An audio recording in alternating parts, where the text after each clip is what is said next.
Virginia, guns and goats. Exactly. Yes. Yes. Obligated to sing that song as a West Virginian.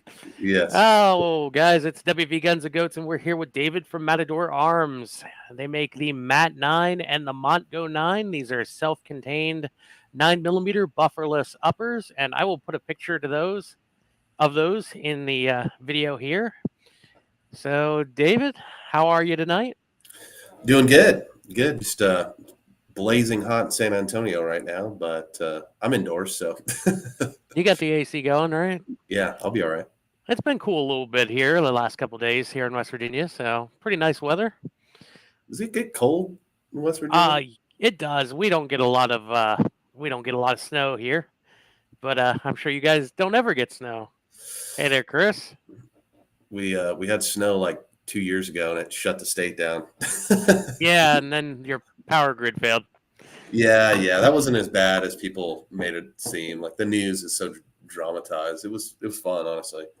But all right, let's see the MAT-9 and the Montgo 9. Those are self-contained, bufferless 9mm uppers.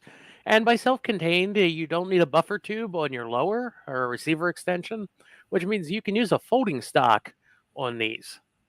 So, David, what got you to decide to make a bufferless 9mm upper in the first place? Um, I'll say I didn't start the idea. Matador Arms was a company that was owned by two Canadians, and they were a company that I ended up working with. Me and the old VP of Polymer 80 moved over, and we were working for them. I did the sales. Alex did the marketing. They wanted to get out, and they gave us a good price. So my brother-in-law and his friend, we pulled our money together and purchased the company. And at that time, they just had the Montgo. They were doing some SKS parts, but those were kind of falling off. So they had the Montgo, Mag X, the regulator, and the Sidewinder. And Yeah, I that's what think I. Oh, came sorry. Go in. ahead. That's what we came in with. And Brownells reached out to us and wanted us to make their BRN9, which we kind of, after reviewing the Montgo, once we like fully purchased the company, we kind of had to start from scratch. We wanted it to be a little bit lighter and work with more magazines. So there's a lot of changes that need to be done. Now, you say work with more magazines. What was the difference there between the Montgo and the MAT-9? The Montgo is only fed by Glock magazines. Is that correct? That is, the MAT-9 works with pretty much any double stack 9mm mag and the endo mags. So because it's a square bolt, it's a little bit wider than like an AR9 bolt, which will generally only work with like one or two, maybe three different types. Just because that round bolt doesn't have enough space. So we were kind of lucky in the sense that we're not just another AR9. We have a little bit more room. And so it'll work with Glock, CZ, HK, MP5 mags, Scorpion mags, SIG mags. I'm pretty sure it'll work with a 1911 mag. There's some random mags out there, but it works with all. Anything you can fit in an AR lower, you can use Yes. with the MAT-9. But the Montgo 9, you're stuck with the Glock magazines. Yes, just stuck with the Glock. Just to Now, it's not clarify that for it's a people. great running system. It's a really cool system. There's nothing really wrong with it. We kept the operating system, which is extremely reliable. That was, not a relief, but when you buy a company, there's challenges that you didn't see, pop up. And we're very fortunate that the operating system was not one of them at all. Actually, it's extremely robust and kind of just a reliable system. Awesome. Yeah, I've noticed in my adventures with 9mm PCCs that are based off the AR platform that really the traditional Colt AR9 is kind of a shoehorned into an AR. You only have so much room that you can work with in the AR upper dimensions. So I've always noticed a lot of port noise with the traditional AR9s when shooting suppressed, but versus in a PCC that is designed from the ground up for a 9mm cartridge where it may have a heavier bolt than you can get in the AR9 platform. Yeah, we're lucky in the sense that this whole system is designed to be bufferless. It wasn't really The only shoehorn, I guess, is the trigger system. It needs to work with an AR trigger system, but that's not a difficult engineering feat. You can make the bolt weigh a little bit more in our system, which it does, which slows down the rate of fire, makes it a little bit more reliable. The recoil is not bad on them at all. Blowbacks tend to be a little bit more than like a roller delayed system. The pros to a blowback system is cheaper. You're not paying $2,000 for this. There's less moving parts. It's extremely simple. And it runs suppressed and unsuppressed without having to do any gas adjustments, spring adjustments. Just put your suppressor on and run it.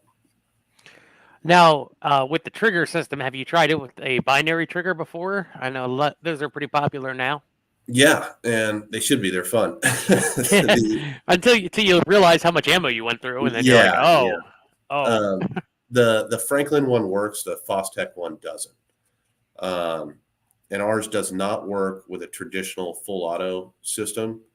We will probably make full auto bolts later, but with our design, we'll probably make full auto lowers for like military and law enforcement use, but the full auto part will actually be in the lower. Okay. So that way. Something else to drop into your lower if you're going to use it on a registered receiver. Yeah, like a traditional sear isn't really going to work. Well, it can. We're just going to have to make a special bolt for it, and it doesn't really translate well. Like if we're going to do full auto stuff, it's low volume, kind of higher price type deals. So kind of custom. Now, do you have some police departments or officers that are trying out your upper system? Yeah, they're waiting for the full system, the full lower, and everything combined, which we'll have here in the next couple of months. I'm just waiting on the ATF to get back to me. We switched buildings, so we're waiting on the new FFL. Yeah, and you know how they like to drag their feet on things. Yes, but we do have law enforcement agencies looking at it. The fact that you're able to have your primary as a cop who doesn't really need a 5.56 in most cases. I mean, they're not shooting past 200. They're not trying to reach out to 500 yards. This is law enforcement. So 9 mil is perfectly fine for most applications for law enforcement. They can have their primary and their secondary run the same mags is a huge pro. And the last round bolt hold open is a pro too. Yeah, see, I'm a big fan of the 9mm PCC, and I've owned quite a few of them. I've got stuff like the MPX and the AR9s. I've got a Calico, and I've got a Uzi as well. And I just really like to shoot PCCs. They're just so much fun to shoot and a lot cheaper than going out there to shoot a rifle caliber all the time. Like you were saying, the shots for law enforcement are a lot closer than your shots are for a lot closer than you'd need a rifle for. Yeah, depending on where you live. I mean, 9 mil, like if you're in real thick forest, or Louisiana swamp, I mean, 9 mil's king, or 45. You don't really need a gun that reaches out to 500 yards because you can't see 500 yards. Yeah. All the cool guys are going to say, no, you got to run 300 blackout, or you got to run 5.56 and everything. Do it. But ammo, if shit hits a fan, is always going to be an issue. 9 mils everywhere. It's the most popular around the U.S. I personally like 300 blackout. I think everyone should have like a full rifle. That should be mandatory as citizens. But, 9 mils perfectly good in 99% of situations. And it looks like Chris is looking at your website. He says he likes your guys' grips. Is this your guys' design? Yes, this is. So Chris, our engineer, we kind of just give him an idea and say, hey, this is kind of what we're looking for. And he goes around and makes it cool. So he's real good at that. And what I like about it is he incorporated, because he knows I was a dirty saw gunner in Afghanistan there for a little bit. So it's got the old M249 vibes to it without it being hideously impractical like the M249 was. Just a little bit of a nod to it is kind of a fun detail for us saw gunners. Yeah. Now, how did you guys design? How are you guys producing those? Are they plastic or are they rubber grip? It's hardened PA12, which is like a really durable. it comes out of an MJF printer, which is like an extremely expensive 3D printer. Those things are like 600 grand. Oh, jeez. But yeah, for its application, that's perfect. Does the job just fine. You're not breaking it. Yeah, because everybody thinks, oh, 3D printed, it's just gonna. They see Yeah, somebody printing little trinkets on a home machine, and they're like, there's some oh, it's just sketchy gonna 3D break. print parts out there. This is definitely not one of them. Yeah, I dabble in it a little bit. It's surprising how strong some of the pieces can be, Mhm. but when you really get into those industrial machines, you get a super strong print out of it. I'm excited to see what's next. I mean, MJF's super strong. It's great for any previous injection mold stuff could be generally replaced with MJF.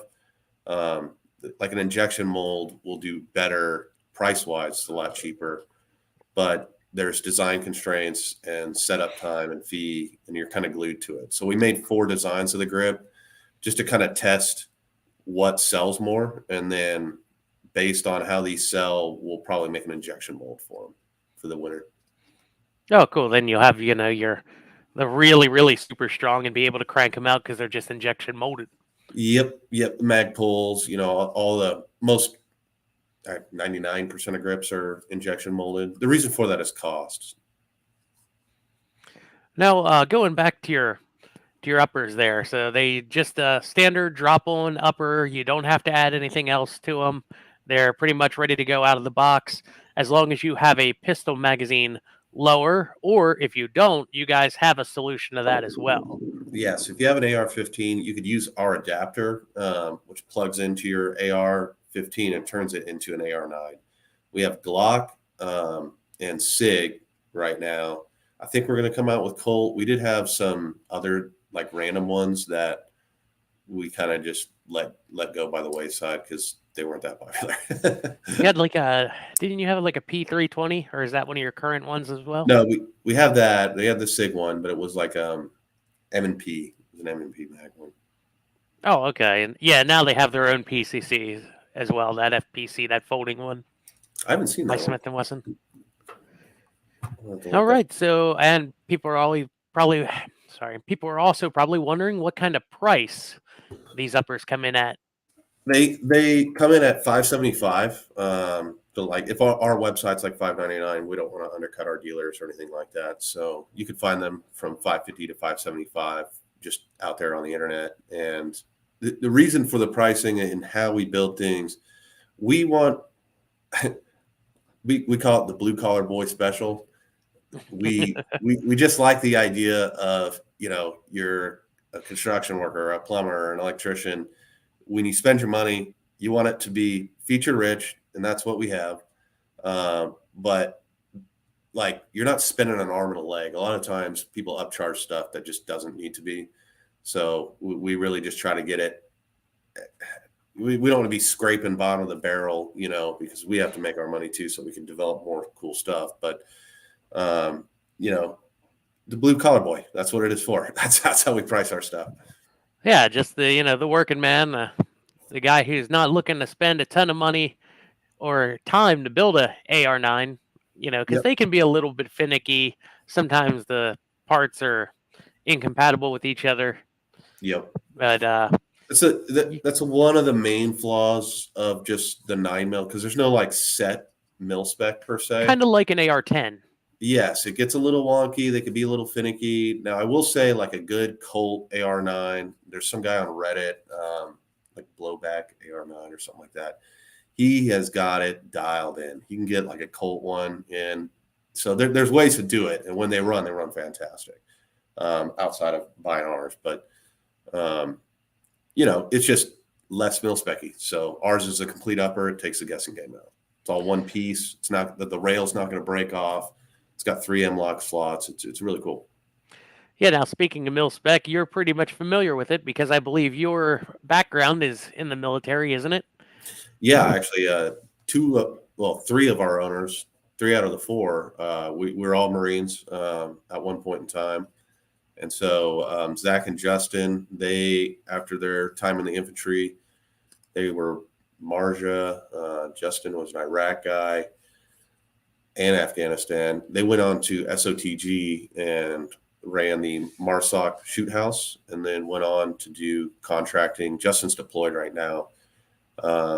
So they're really talented shots and really talented shooters. So I'm just a basic grunt. I fought in Sangin. So I mean, And you said you were an M249 guy?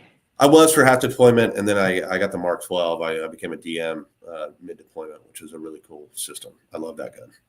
Cool, man. Yeah, I noticed I forgot to ask you about your background there, but I'm glad we could get that covered for everybody Yeah, out there. our other business partner, Alex, is a refugee from Russia from way back in the day. His region were not doing well with the Jews, and they had to get out. So as a kid, he was a refugee here. Oh, so yeah, you guys come from all kinds of backgrounds there. It's all one family. I mean, Now, my brother-in-law is, obviously part of the family. So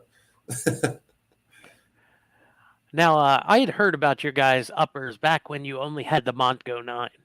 yes. And then you kind of come out with the MAT-9, and I was like, wow, man, that looks really cool. And you guys did some nice aesthetic cuts on it. The machining looks really, really good on it. Thank you. And I will look forward to reviewing that upper as well. So stay tuned for that at some point. I hope it shoots. But we'll find out. Pressure's on now. Oh no. I see that you guys were posting pictures from GunCon where everybody was coming up to try the MAT-9 upper. How well did that go? Well, fantastic. I've done a lot of range days. I've been in the industry for a long time, and it's funny because you start seeing the same people on the road. It's kind of like its own traveling circus. So when your gun's just running like a top and someone else next to you is just bombing, it's like, yeah, they're beating on it over there trying to get it to work, and you're just over here dink dink dink dink shooting steel targets and so not having any problems. I got the range gun here. That's its like 5th trip. So that's like our very first one, and we're gonna run it till it blows. But we try to start the day lubed and cleaning. We try not to clean them throughout the whole day, and we didn't have to do that for both guns, which is awesome. Now, what would you say your guys' round count would be through those guns, and have you had any parts that needed replaced? When we first started on the Montgos, we learned that the firing pins give out. They'll give out after like 2,500 rounds, all the way to like 5,000 rounds, if they're not titanium. So all of our MAT-9s and now the Montgos, they all have titanium firing pins. So it's a wear part on blowback 9mm in general. So the titanium just gets rid of that issue. I'm sure probably around 15,000 rounds, it'll probably get out. But I mean, that's expected. that is a heck of a round count. Yeah. If you're shooting that much, I'll freaking give you a firing pin. Now, speaking of that, are there spare parts available from you? If anybody needs one, they can just give you a call and say, hey, it broke. Yep. Our stuff's back with a lifetime warranty. So anything that breaks, I swap out. I don't hassle customers for it or anything like that. I'm not really worried about someone getting the upper hand on a spring that they need or something like that. I haven't had like one fail. I've had like parts out of spec that, like a feed lug that was like a little too fat, so it didn't clip on, little stuff like that. But as an operating system, I haven't had anyone yet exceed, that 10,000 to 15,000 round count range where it starts to fail, or parts generally springs need to get switched out. So this range one here is probably got about 7,000 rounds through it, and we haven't swapped anything out on it yet. All right, so let's talk a little bit about the specific differences in the MAT-9 and the Montgo 9 uppers. So the Montgo, that is a 5.5-inch barrel, is that correct? And then the MAT-9 is a 8-inch barrel? Yep. We went with the 8-inch because 8-inch for 9mm is like the perfect barrel length. You can go too long on a 16-inch barrel. We're going to have one, but ballistically 8-inch is the ideal. It also gives you space to mount stuff. Like on a 5-inch one, it gets real tight. I like to have a little spot for my hand, so I'm not relying on a grip or anything like that. I just like to have that rail space for lights, switches, the whole nine. Yeah, it's kind of like the difference in the MP5 and the MP5K. The 5.5 is the K size, and then you've got the 8-inch is the full size MP5, where you've got, you do have room, like you said, that you can mount lights and lasers to it, and you're not crowded on it. Whereas the Yeah. K, you don't have a lot of room to do that. Yeah, it gets a little crowded on a 5-inch. Nothing wrong with that. Like if you're running a real simple backpack setup, I mean, it's great, fantastic. Um, I like the BRN9. I kind of slept on it. It's funny. You work on something or a project for a long time. I got this to be the Brown Owls one. Then we got them. We started building them, and I was like, "Holy shit, this thing's cool!" So I've got one of those built out now. But for general most purposes, the 8-inch is just fine. We'll come out with a 5-inch, and we'll come out with a 16. Okay, yes, because Chris is wondering if you guys are going to make a 16-inch for the USPSA PCC guys.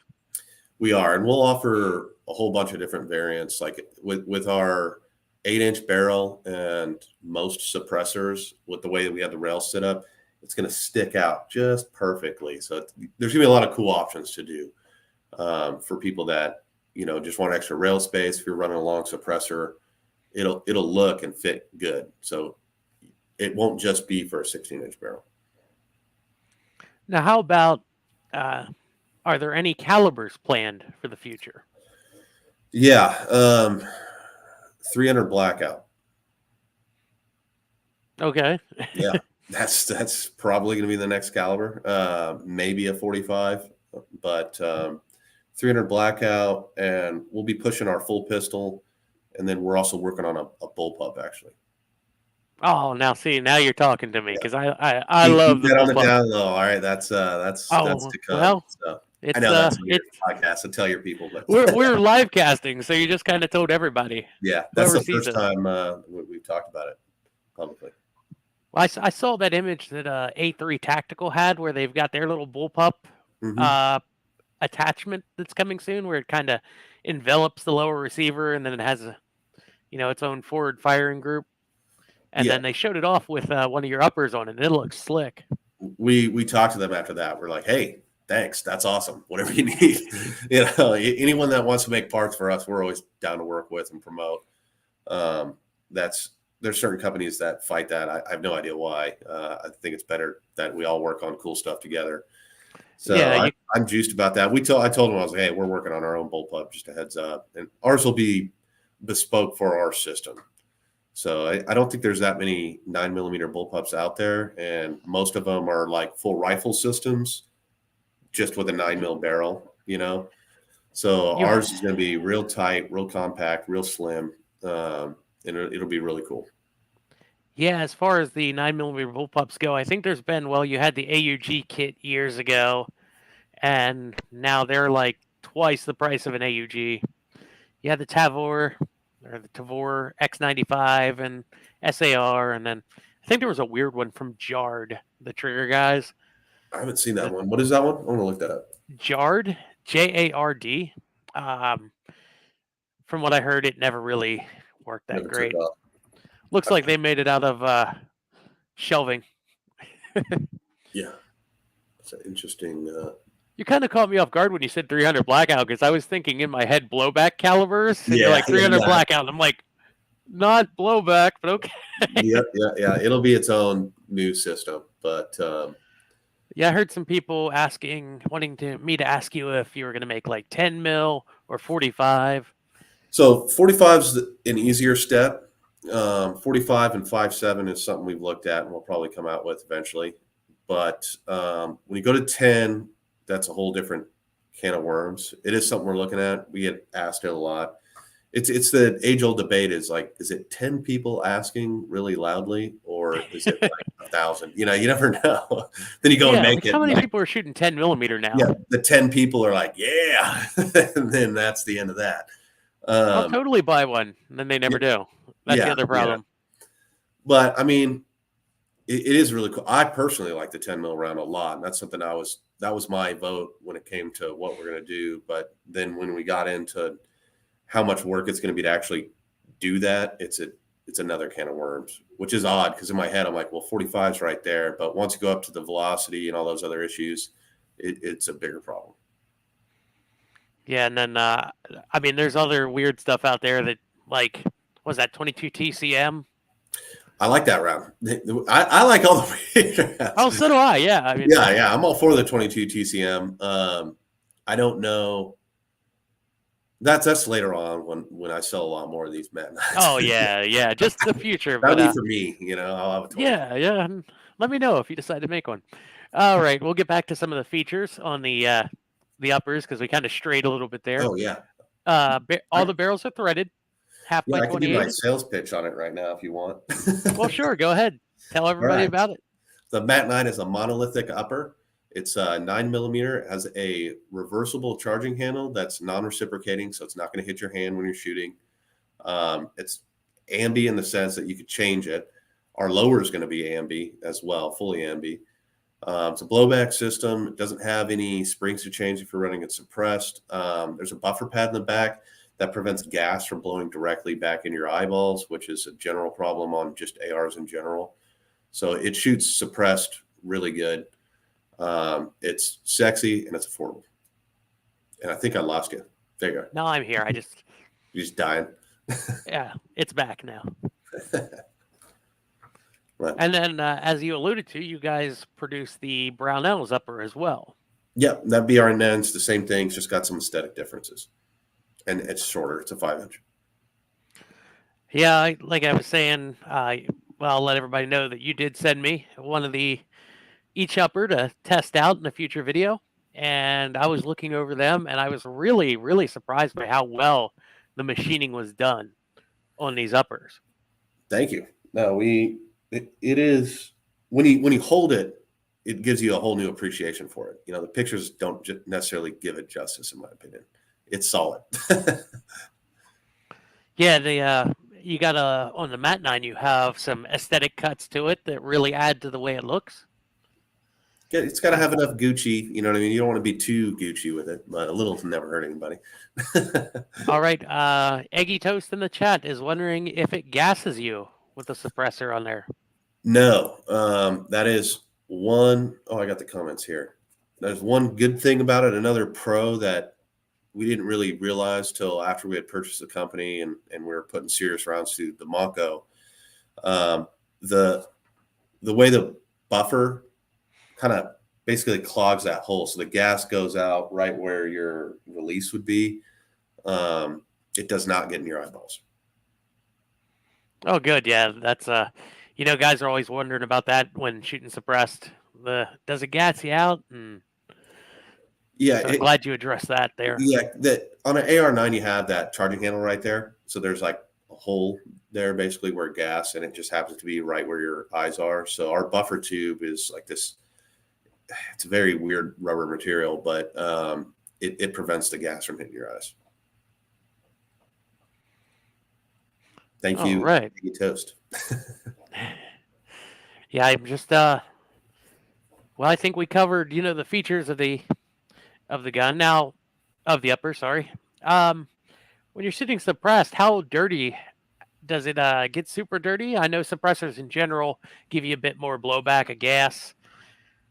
It gets dirty, just like any AR will. However, it runs a little bit more like an AK. It's a little bit looser in there, just the way the whole system kind of flows together. So, like I say, when we do these range days, we don't lube them up or do anything to them all day, and we only run suppressed on range days.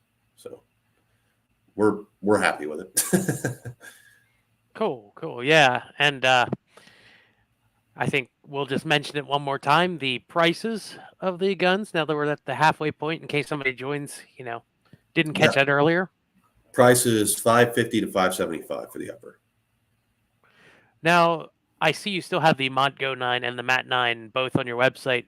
Will the Montgo be discontinued eventually for the MAT-9? Is that the way you're going forwards? Yeah, the Montgo, when we're done with the inventory, we'll take it off, and then we'll have our 5-inch MAT-9. Basically, we'll replace it. And the reason for that is just it's lighter. The trunnion systems are different. Operating system's the same, but the way the barrels go in and fit together are different on them. And so to simplify parts, on our side, so we don't have two different systems. It's all one. And then to lighten it up a little bit is why we'll get rid of the Montgo. All right. So if you guys like the Montgo, pick one up while they're still available. Yeah, they run like a champ. All right, David. I'm just trying to think of what else we can talk about on them. I think we've covered a good bit of the design about it.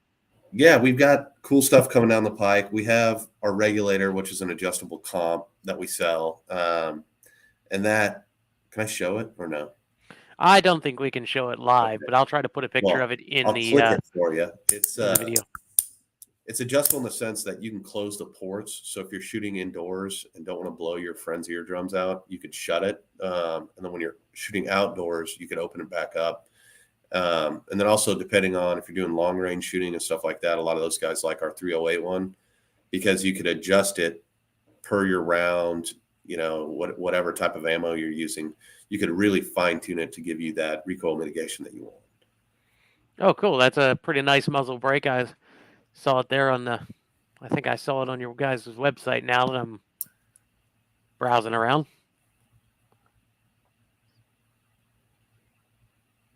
Yeah, I see it. The regulator there looks really, really nice. How long did it take you to develop the MAT-9 upper? About 6 months. This is Chris's hard work. Really, it took us like 3 months to design it, 6 months to kind of get everything rolling, and then probably about 8 months to get it to market, I'd say. So it was quick. But we already had the bones from the Montgo. So like the operating system, which is the difficult part, was mostly done. Yeah, I was really surprised when I looked inside the MAT-9. I was expecting to see some kind of different feeding ramp or adjusted, feed ramp. But it looks like you guys accomplish feeding from all different kinds of magazines, just with a different kind of countersink kind of feed ramp around the barrel. Yeah, the feed ramp on the barrel is different. The bolt is different in a lot of ways. That's about it. I mean, but when you take it apart, most people are like, "This is it." It's a very simple system. One of the cooler parts is the BGR in the back. How we hold everything together it's a very interesting design. It can't really be done with like a machine part or anything like that. That part has to be MJF'd. And I'm real happy with the way. I was a little worried that they kind of fall apart. We have not replaced one yet. Actually, I replaced one, but there was another issue with it. I think it was like bent or something like that. Some off deal. But when it comes to like wear and tear, we have not seen an issue. That's good. It's like, especially with the demo unit that you say you guys have about 15,000 rounds through now, and not seeing any issues with that. That one's only has 7,500 rounds through it. The MAT-9 one. Yeah, that MAT-9 one has. We've put 12,000 rounds through one or two more. We try to cycle them out, but this one we're going to run until it blows up. We'll see what happens. Nice. And once you eventually get that full auto, you can really run some rounds. Oh, yeah. Go to one of those range events where the show hosts give you the ammo. I'm like, oh yeah, which full auto. Get it working, send it out to those guys at Battlefield Vegas. Let them run a burn down on it. Absolutely. Now, I noticed it has its own internal buffer at the back of the receiver, and that seemed to look to me like a fiber buffer, kind of like you'd see in an older style gun. What's that buffer made out of? That buffer is made out of PA11, I believe, or PA12. Okay, so it's also another 3D printed. Yeah, piece. That's what I was saying is because of the way the metal part that goes in it. When you push it in, you pull this metal.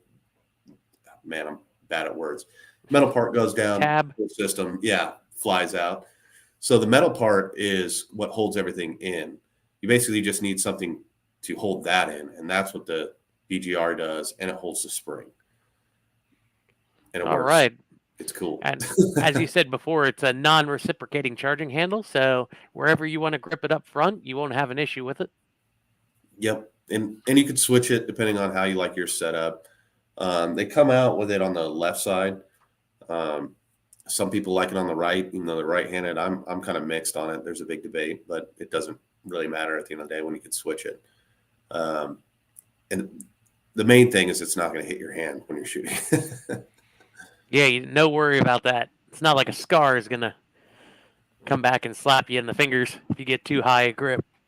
Yeah, and that causes failures, this, that, and the other. There's already a company out there, and I'm blanking on the name, dang it, that makes a improved charging handle slide that has a little detent. Because when you slow down shooting, you could see it. It'll kind of like if you're shooting up, right? The main bolt slides back. The charging handle will slide back and then go forward. It's not hitting your hand. It's not getting brought back with force. But someone's already got one out there aftermarket that stays in its spot no matter what, which is great. I'm glad aftermarket companies are coming in and crushing it. And speaking of the side folding capability, I see you guys have the Sidewinder there on your website as well. Yeah, so this will work with anyone with an AR-15 lower or AR-9 because you don't need the buffer tube. This just turns it into a full folding stock, basically. So your typical system will work just fine. So somebody can stop by, pick up their AR-9 upper, the MAT or the Montgo, and then pick up a folding adapter because they won't need that buffer tube anymore. Yep. It'll still work with your buffer tube, so you could slide it in there and put whatever stock you want on it. But yeah, you could also use the Strike Industries one or the K&S Precision one that turns your rear buffer tube area with a 1913 rail, which I think you have, right? I have the Strike Industries one. Yeah. And that was a really neat way that goes on there where it kind of ratchets into position after you thread it in there, and then the back plate just ratchets over into position. Really cool setup they got there on that. I like their setup. I think it looks cool too. I mean, you won't need it with our lower because our lower is just going to have a 1913 rail on there, but definitely doesn't hurt the looks department. I tell you, with that back plate and the I have the PSA Colt dedicated lower on the MAT-9 upper from you guys, and it's given me really serious Walther MPL vibes. Like all it needs is a wire stock, and it'll be like a modern MPL. That is something we're working on as well. We're working on our own stock. The stocks we've worked pretty good with the 3D print crew. With the Montgo, we released the files out there so that they could modify lowers and stuff like that. We'll do the same with the MAT-9. It's just we're waiting on our engineer to get me that drawing, and we'll release that. But our stock is going to be basically like a bar that comes back, and then we'll MJF different designs of stocks so we can make it look like a little mini Scar stock. We can make it look like a little mini Thompson stock. It'll be completely modular in that case. We'll also give the files out to the 3D crowd because I know that that's a growing community, and we'll want to support that. Yeah, I've noticed one of the things that's seriously lacking from the market is a Picatinny folding stock that comes in right at $100 or right around that point, because everything seems to hover at that $200 range. And I know part of that is the folding mechanism isn't super cheap to make. Yeah, it's a pain, honestly. It'd be really nice if somebody just had like a polymer Picatinny folding stock. Yeah, ours won't be polymer. It'll be the folding mechanism will be steel, just because of wear and stuff like that. But it's hard for me to explain. You'll see it here. We'll start teasing it because we're going to need it for the rifles too. So one thing we want to do is like have all of our own furniture on our own stuff. Just sets it apart and looks good. Now, what's kind of your guesstimate of when your lower will be available? I know it's hard to say exactly, but just kind of is it something like Q2 next year or? No, I mean, we're done with the drawings and everything. Like everything's queued up, ready to go. We're just waiting on the ATF. So it could be a month from now to 2 months. But okay, once the ATF's good to go, we're going on it. Yeah, so everybody can keep a lookout on your website, which is matadorarms.com for that lower, and check out everything else you have there. And then after that, do you think the 16-inch barrel is coming fairly soon, or? Yep. It'll be, that's more September. Oh, well, I guess September's around the corner, but yeah. Yeah, it's surprising, isn't it? It's like, oh, it's August now. I'm going to say October now. Yeah, it's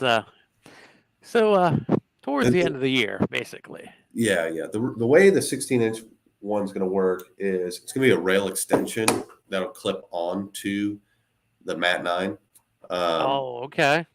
The reason for that is if you have a long extrusion like that, MAT-9's really skinny, which looks great. But if you do it at 16 inches, it looks funky and it would handle weird. So it just makes more sense to make it a rail extension. And then it gives you the modularity factor times 10. So if you have a MAT-9, you can deck it out however you want. Yeah, I think if you've ever seen the B&T made a PCC, a competition version of their GHM9, and it looks kind of funky because it's basically just a 1.5-inch square tube receiver the whole way out to It doesn't look good. nah, it looks kind of weird being that long, but I look forward to seeing your guys' rail extension and the 16-inch barrel. No, I am too. We have a 3D printed one here, a mock-up that it's one of those things where I wasn't too excited about it just because I think 16-inch guns look a little weird, especially in the PCC realm, But when we put it all together, I was like, ooh, looks like a little space gun. It's cool. Yeah. Oh, yeah. Man, that'll be nice to see. And that bullpup has got me just thinking. When that eventually comes out someday, I'm definitely interested in looking at one. No, it's gonna be cool. Any plans for a delayed system later on, or what's kind of the far off future for the MAT-9 and Matador? I think it's going to come after a 300 blackout. It's a ways out. I mean, if I had infinite money, I'd start working on it now and offer two versions. But it's a cost thing. They're more expensive. We like to keep our stuff, not dirt cheap, but we like to keep it affordable. It's a different operating system. I got plans for it. We got drawings. It'll be cool to see when it eventually comes out. But is there any kind of like gun con or anything coming up that you guys are going to be at where people can check out your uppers? Because I know you guys were at NRA Indy, and I just missed you guys. That's 14 acres worth of stuff, and I thought I got to everybody, and I just missed y'all there. We'll be at TriggerCon and SHOT, of course. I think that's about it for this year. And then after that, we'll be kind of going hard on the show schedule after that next year. Now, where is TriggerCon, and when is that? TriggerCon is a Rainier's Arms event. That one is next month, September 20th, I think, or around there. I think they're in Washington State, aren't they? Yes, but TriggerCon's at their Wichita location now. Oh, so in Kansas. Yeah, especially since the laws just kind of got really strict there in Washington. Yeah, I like what Rainier Arms is doing. They're expanding on the retail space a little bit more, which is great because there's not very many like larger gun stores that focus mostly on tactical type guns, ARs, So that's kind of their thing is just cool new stuff. So I'm excited for that. All right, David. Well, I think we covered most everything about the MAT-9 and the Montgo 9. Everything you guys have, a little bit of what you have planned. So I just want to thank you for your time tonight, for joining me. And you can check him out at matadorarms.com. Awesome, man. Thank you. And thank you for having me. I want to visit West Virginia. I drove through there one time. Beautiful state. Oh, yeah? I did not see any goats, though, so I must have just not been well, if you're ever in this area, I'll hit you up. All right, sir. Are you going to TriggerCon? No, NRA Indy was my big one for this year, and I think maybe might try to get to SHOT. No, you got to do shot. It'd be the first one I've ever been to. Oh my gosh. Well, get ready to get very sore feet and Yes, alcohol. that's the biggest thing I've heard. People are like, buy new shoes. Yeah. So, All right, guys. Well, thanks for joining us tonight. This is WV Guns and Goats video with David from Matador Arms. Thank y'all for watching, and y'all have a good evening. thank you.